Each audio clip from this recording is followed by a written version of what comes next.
ये दोनों बेसमेंट से बाहर आए तो देखा कि घर का नक्शा ही बदल चुका था। सारा सामान अपनी जगह पर था। घर नया लग रहा था, मानो जैसे कोई इसमें रह रहा हो। जोसेफ डायरी के इंस्ट्रक्शंस फॉलो करता है और एक लिविंग रूम की घड़ी को वापस से घुमाकर चालू कर देता है। सिडनी हैरान थी, उसे विश्वास नहीं हो रहा था कि ये सब सच में हो रहा है। मगर ये भी एक सच है कि दोनों बेवकूफ है। जिसने भी इन्हें इस घर में भेजा वो खुद यहाँ नहीं आया। इसका मतलब कि बात कुछ और है। जोसेफ समझाता है कि अब ये जगह उनके लिए बिल्कुल सुरक्षित है, मगर एक शर्त पर।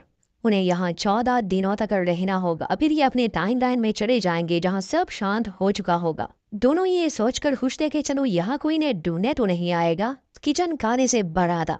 टेबल पर ऑल रिकॉर्ड्स मूवीज रखी थी टाइम पास के लिए। पहले दिन दोनों सिर्फ आराम करते हैं। अगले दिन जोसेफ आसपास घूमने गया। घर से ज्यादा दूर नहीं, क्योंकि इस घर की एक सीमा है, उसे ये पार नहीं कर सकते। जोसेफ को यही बताया गया था। घर में सिडनी को कुछ कपड़े मिले। घर का सामान थोड़ा अजीब था, पुराने जमाने का सामान भी मौजूद था और मॉडर्न भी। फिर अभी के लिए इन दोनों का इस बात पर ज्यादा ध्यान नहीं जाता, क्योंकि इन्हें तो बस चुपना था। शाम को ये दोनों खाना बनाते हैं, बाद में पैसों का हिसाब किताब कर लेते हैं। इन्हें हर चीज को लिखना था। सिडनी अपनी बेटी की तस्वीर देखती है और खुद को तसल्ली देती है कि सब कुछ ठीक होने वाला है। दिन गुजरते गए। 13 दिन ऐसे ही निकल जाते हैं। एक रात ये दोनों घर में मौजूद एक एंटीक चीज को लेकर बात कर रहे थे। फिर अपनी बेटी जिंदगी को लेकर ये बातें शुरू कर देते हैं। शायद इनका पास्ट इतना अच्छा नहीं था। बातों से लग रहा था जैसे जोसेफ ने कभी अपनी बहन को समय ही नहीं दिया या मुश्किल समय में उसकी मदद नहीं की, मगर अब वो उसके साथ है। ये अपने माता पिता को याद करने लगे। फिर इस सिडनी को एक गाने की धुन याद आती है जो उसने बचपन में सुना था। ये उसकी माँ का पसंदीदा गाना था।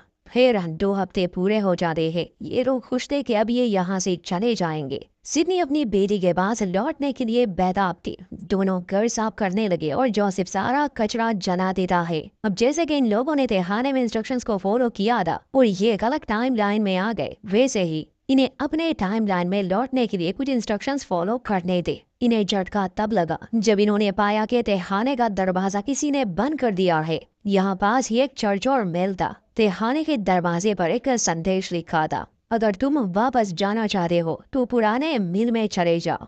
ये देखकर सिडनी घबरा जाती है और बिना सोचे समझे मिल की तरफ